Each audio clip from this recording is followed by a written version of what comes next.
Welcome to Psychic Evolution with evidential psychic medium Jamie Clark and spiritual coach and healer Maggie Clark.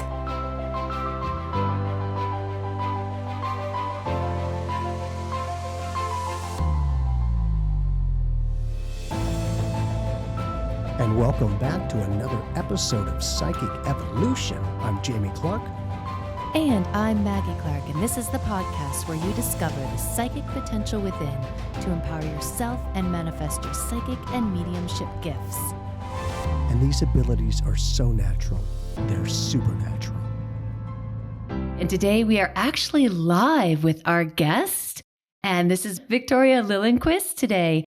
And she has been on the forefront of UFOs for her whole life. And she brings in this movement of dimensions, of ascension, of the second earth. And she's been talking about this for decades. So everything that's coming out now, she has been planting seeds. She has been tilling the soil. She has been expanding the consciousness of humanity her whole lifetime to get people to wake up that there is something more in the universe besides just this earth and just what we're being told.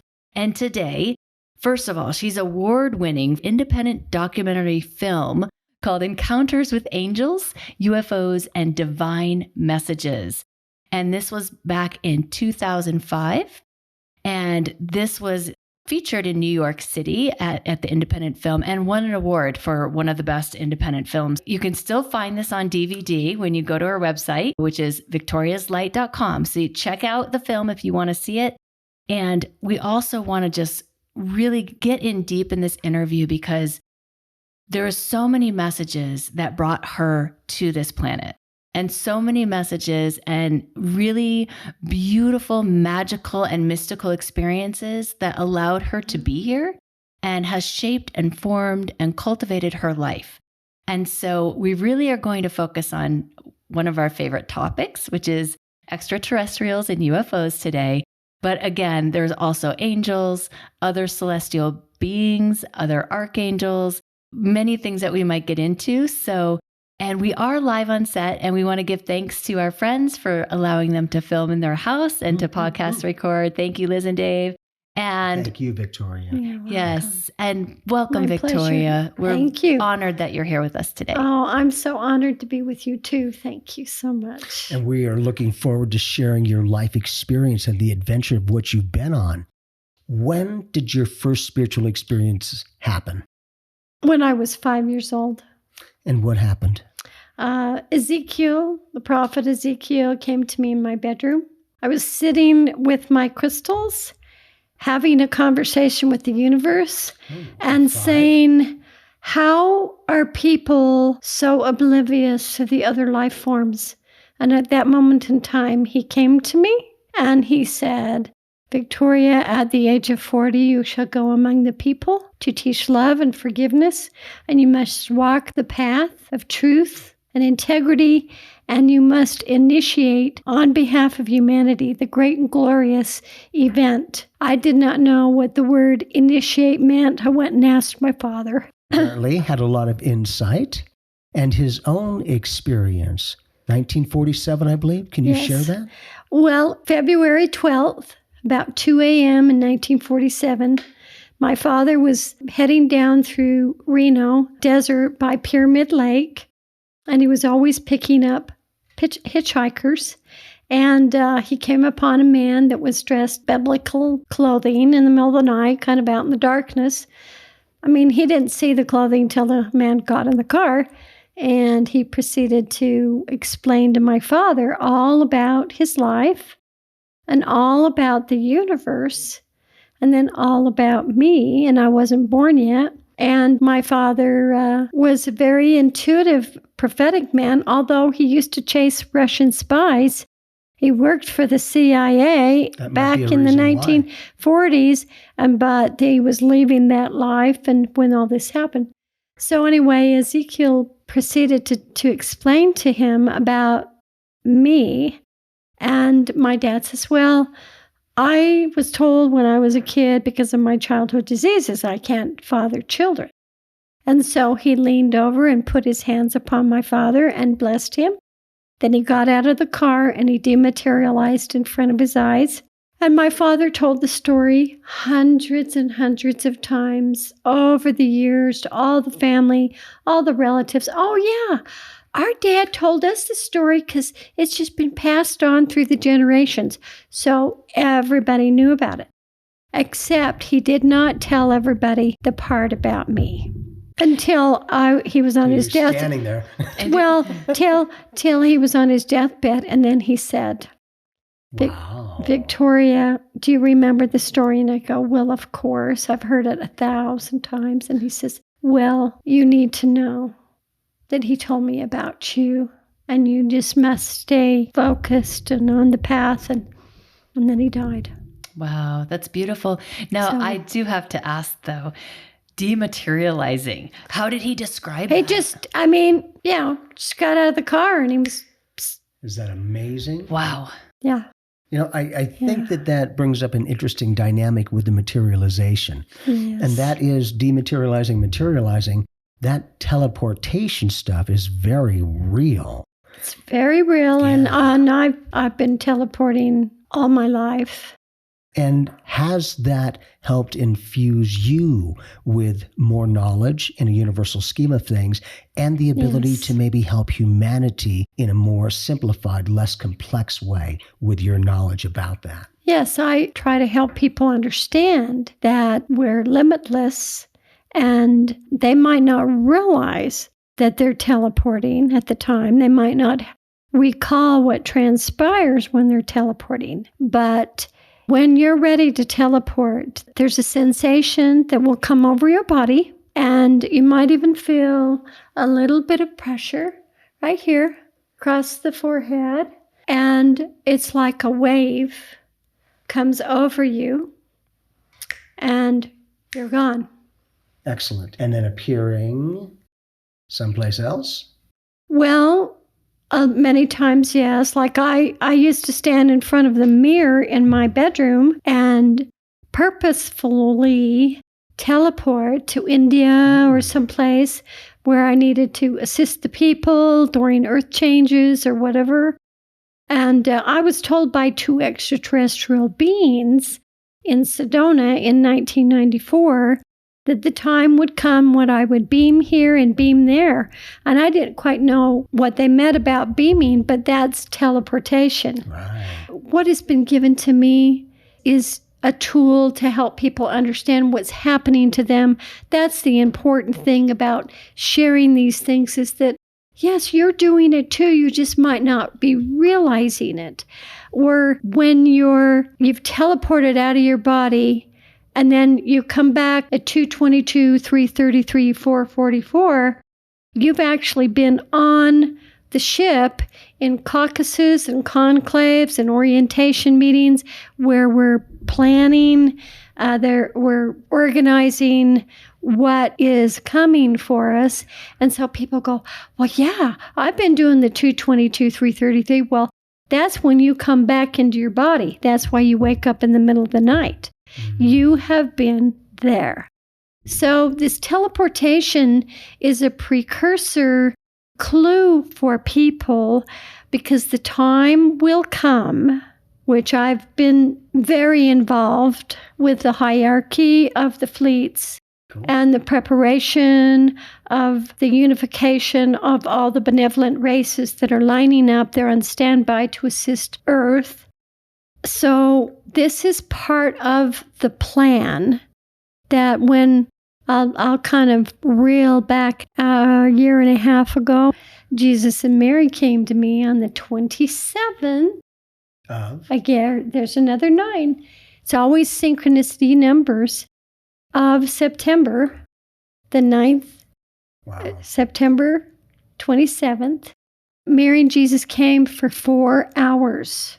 They came at 4 a.m., and I was with them for 4 hours, and they proceeded to reiterate to me over and over and over again that each and every soul will go into a deep sleep, and during that sleep, their higher self, their divine plan, they'll be shown what is it that you want to do next. Do you want to go live on Arcturus or Andromeda, or do you want to reside on the second Earth? Do you want to be supporting and serving the Earth, coming back and forth the second Earth? And they played music in the background of this vision for 4 hours, so I would remember it. Nice. But they continued to say, do not judge. Do not judge who will go, who won't. Every single soul, every single person will have the opportunity to do this. And it's not for us to say who should have that gift or that blessing. Each and every person will have that blessing. And the choice to use it. And the time is coming soon. Did they give you a time frame? Well, I've been asking for a year and a half. I'm going anytime, please. It's getting a little crazy here.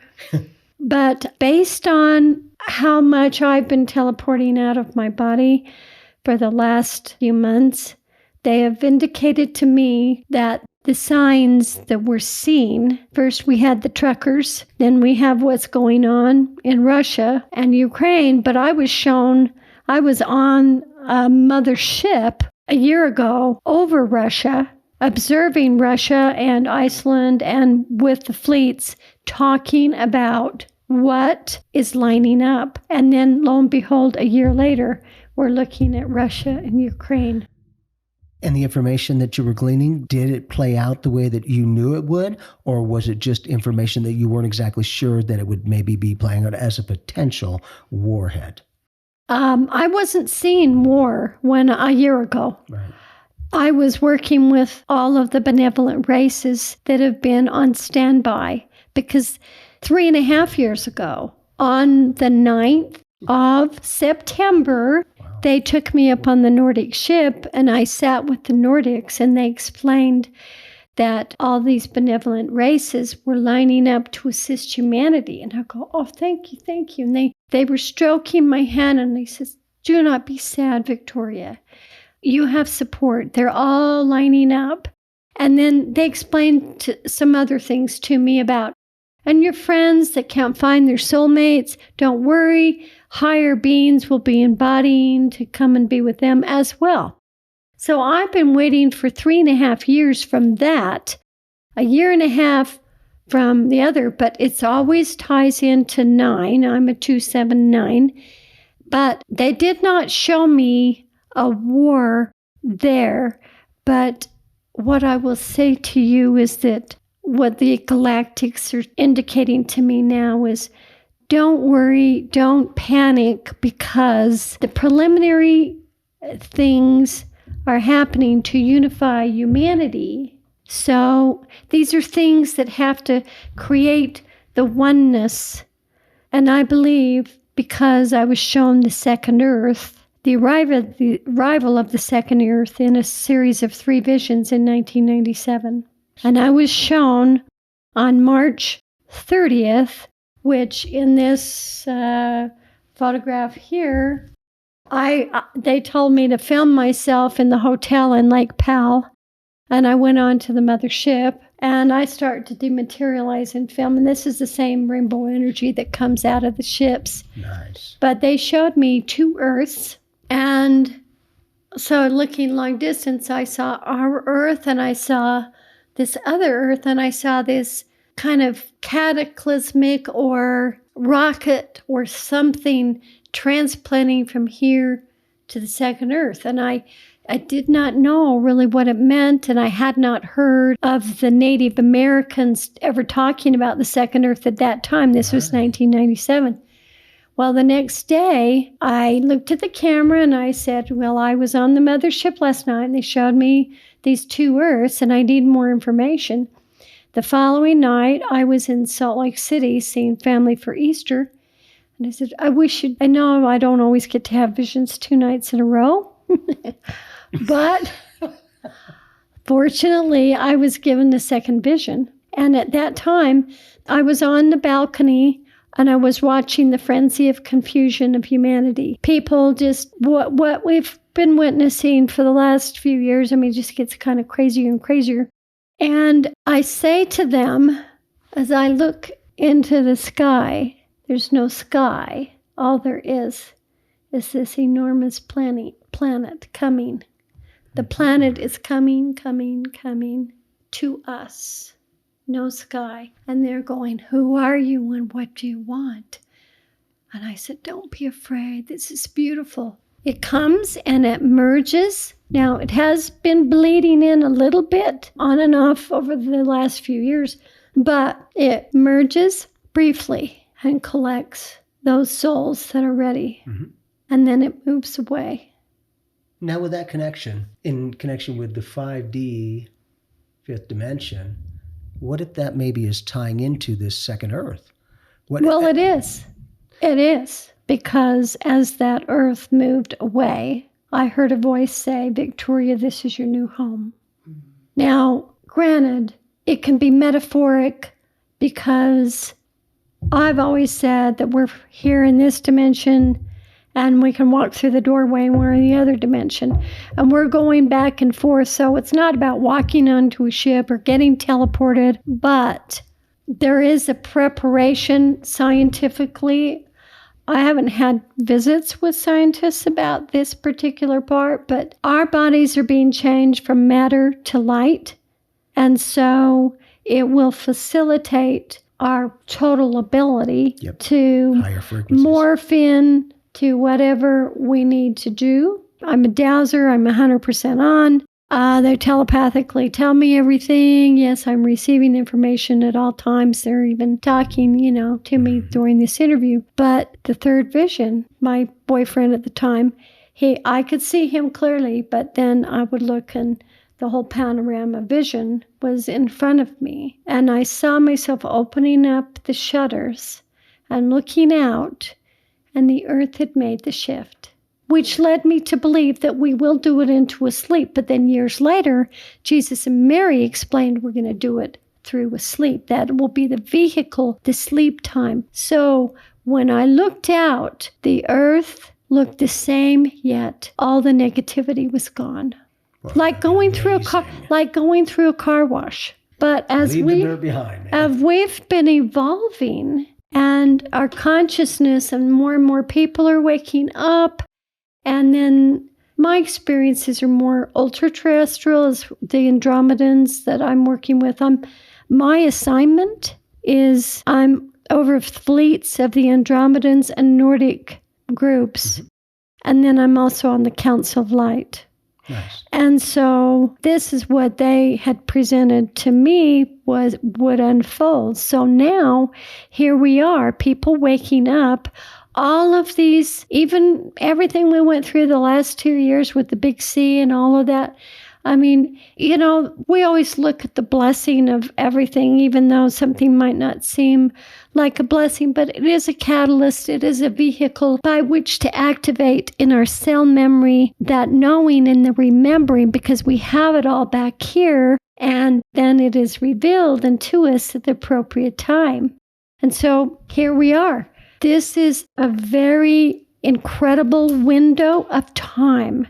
Right now, I'm so honored to be doing this with you right now, because the collective consciousness of all that we are, all that we've been forever, and we came from the future back here to assist humanity in this great and glorious transition and merging and morphing, that it's our divine plan, it's our blessing and our gift. And I just say to people, the divine plan is on course. All is well. All is well.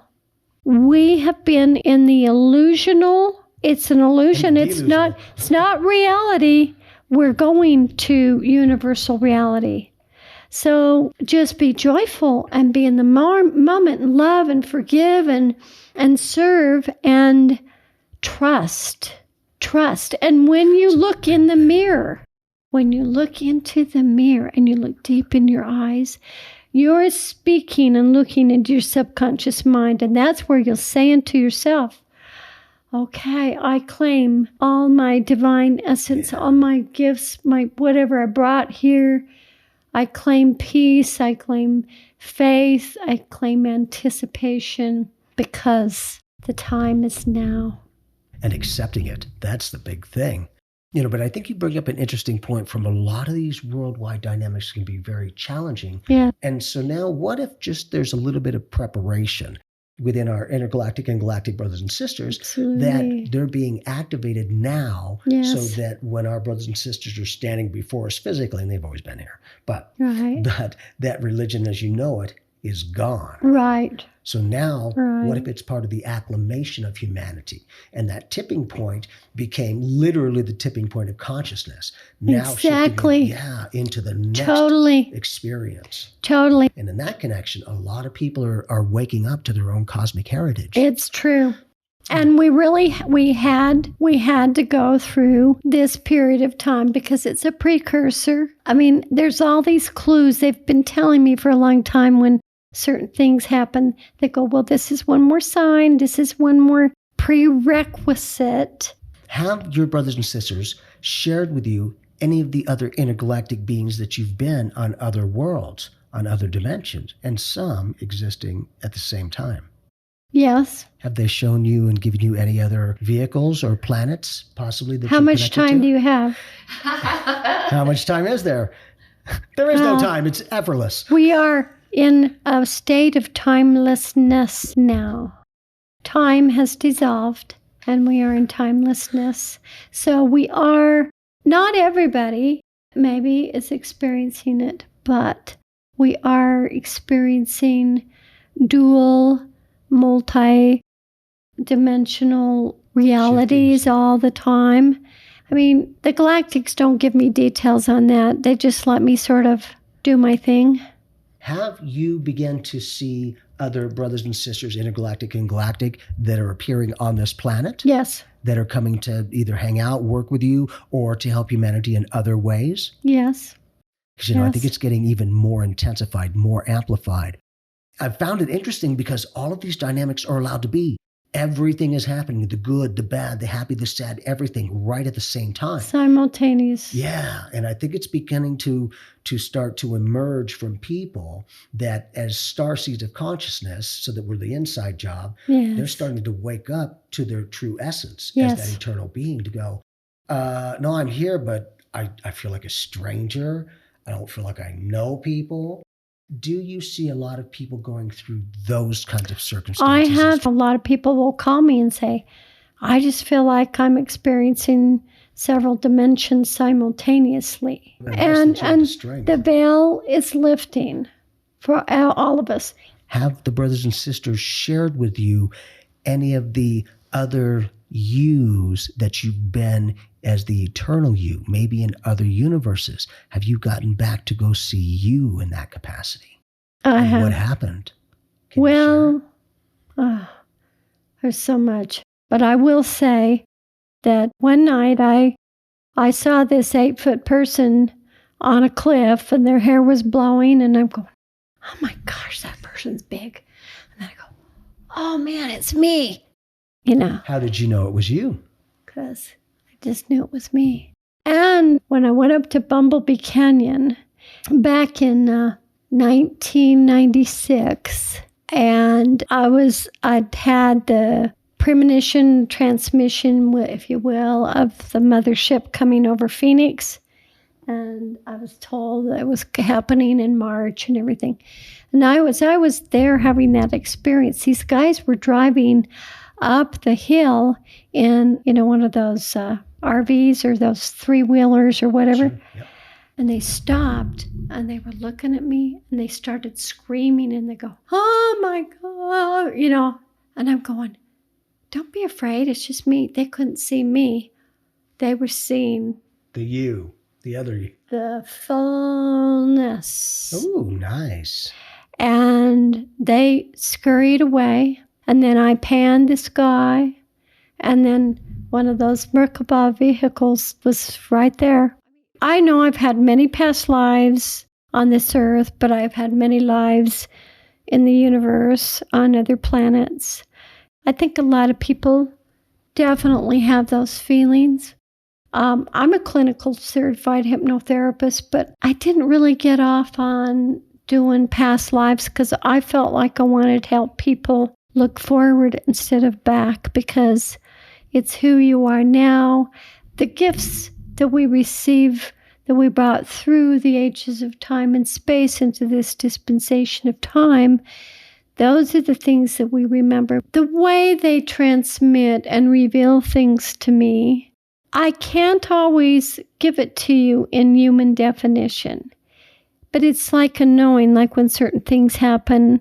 When I died in 81, Jesus was showing me all the earth changes, what was coming.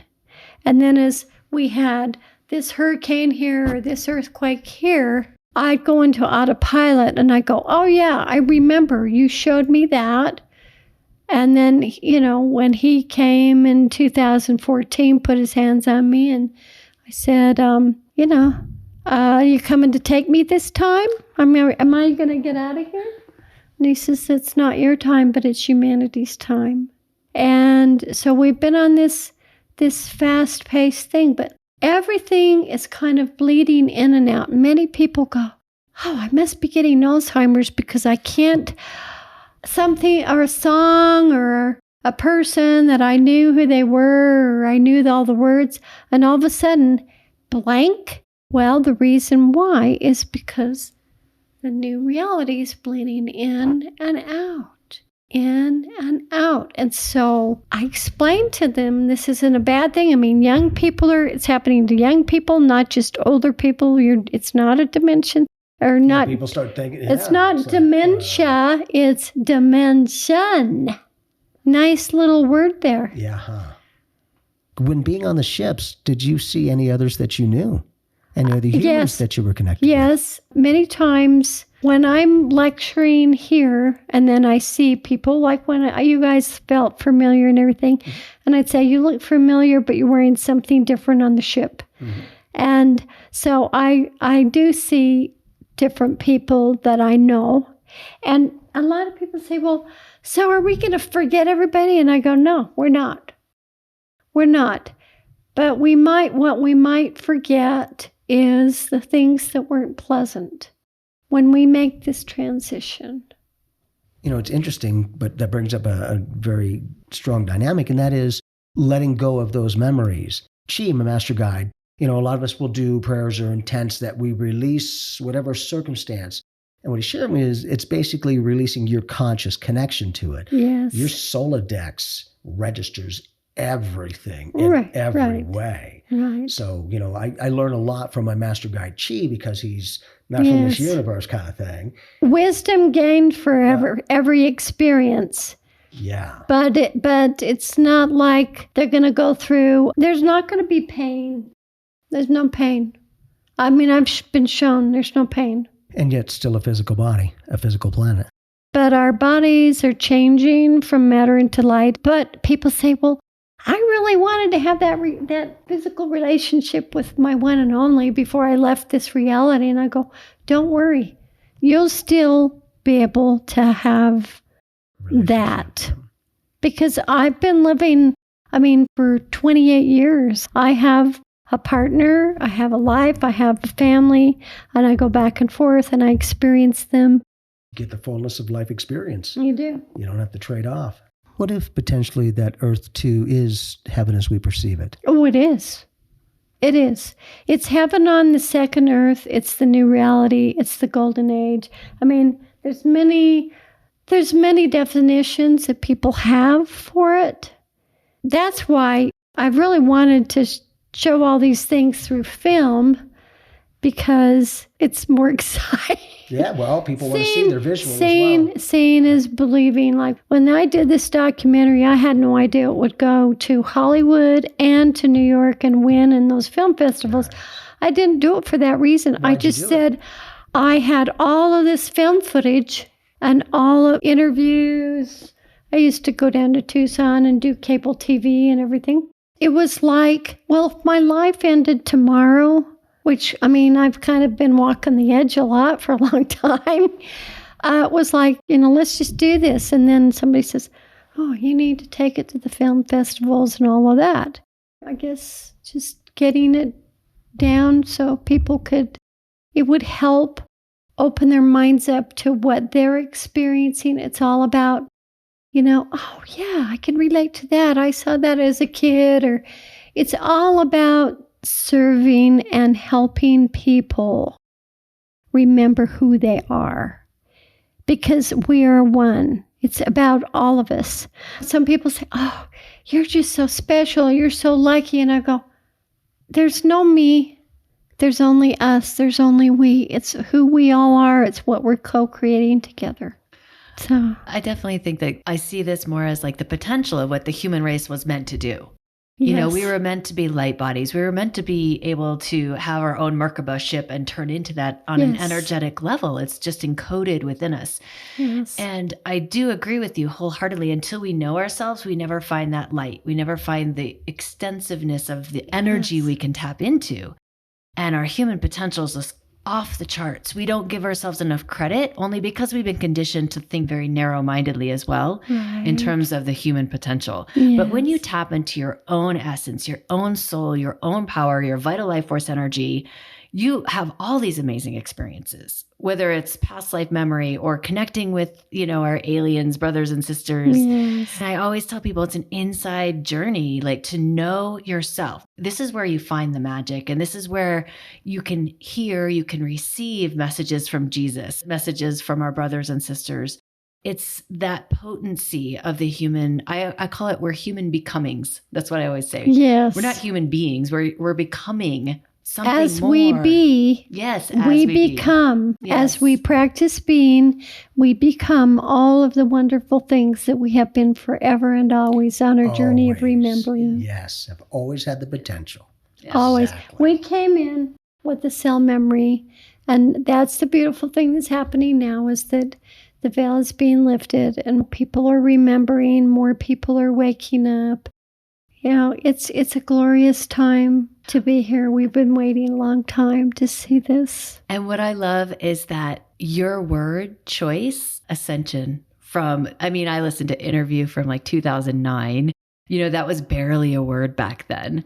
Now everyone's like, yeah, the ascension's happening, and it's like, oh, okay, everyone's like really on this bandwagon. Yes. And it's because their level of consciousness is ready to receive what that really means. However, I do want to just applaud you for being on the forefront of being able to express that in the world and plant those seeds of consciousness. And having the guts to do it. When you have a mission to serve humanity, it drives every decision you ever make.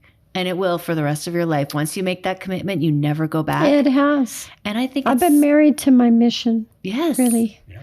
I feel the same way. At 20 Yes. years old, I was Yes. in like Flynn. There was no turning back. Yes. And I think when you make that type of commitment, you're making a commitment to yourself, but to all of humanity, the whole world, the whole universe. It's an inside job. We can hear things from the outside. We can learn things.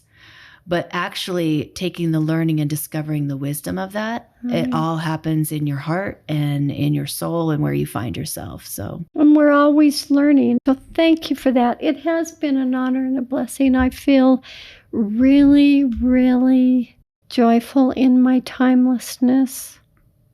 Some of these ships are created by mental thought. They are literally thought projections that create the ships.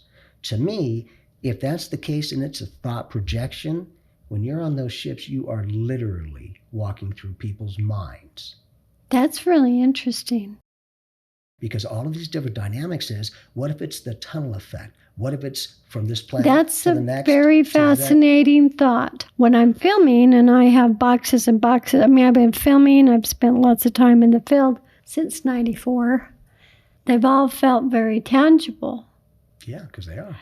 And when I've taken groups out, and after, when I look at my film footage, I've panned the camera, and sitting by us was a little medicine wheel, and the scout craft was sitting right there. They were sitting there going, oh, this is so cute. They just think we're up there. We're sitting right here next to them. I love Isn't it interesting? Mm-hmm. Right. Yeah. When you least expect it, they're Yeah. right in front of you. Sometimes it's like hide in plain sight, going, because most people, they're not as open to this stuff until the world changes have been happening. Or Now. until they have the experience of their own. They might, like they watch this And I want to have my own experience. And I go, well, you will. I've asked the ships to show up at your house down in Mexico. And the next night, the ship showed up for them. I mean, Was it telling about the teamwork of your team? There's a direct communication always. So I've always felt like I was orchestrating it from here and there simultaneously. Nice. And so much more. That opens it up. I think when people can see and feel your vibe too, when you're there, it's not so crazy. It's yes. like, that feels like it has some truth. Yes. You know, it's interesting, but I'm wondering if maybe Jesus was into that knowledge as well with the water structure holding mental thought. Oh, yeah. You know, because a few things like water to wine and walking on water. Oh, yeah. He had a thing about water. He really did. And what did he always say? Hey, what I do, you can do and even more. Yeah. Oh, yeah. Someone else said, I'll be back. Jesus. What if he never left?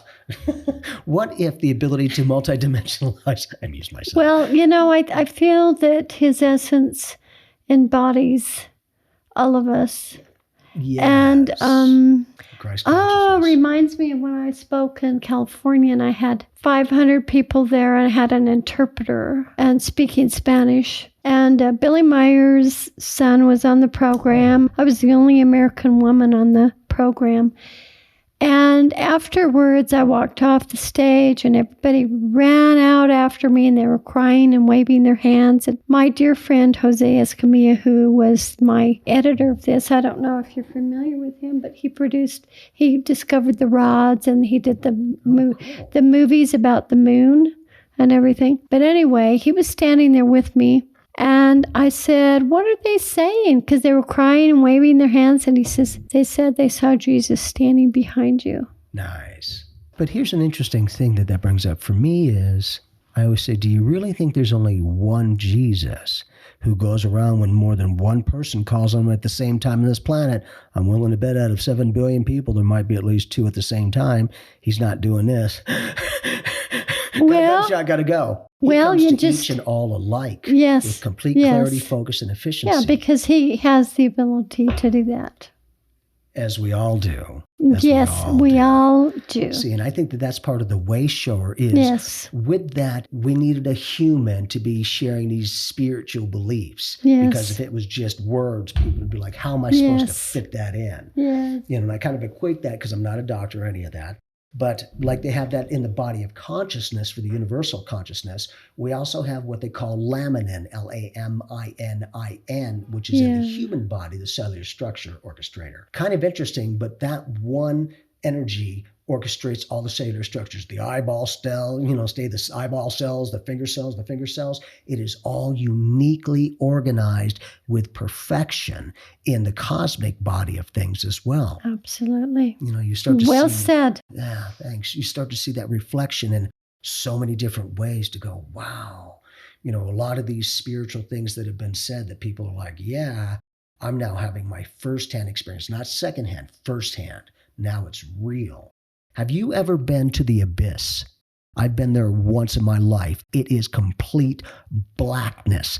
Nothing. I started getting freaked out because I started feeling like, I'm in the ocean because I didn't know if anything was here or nothing.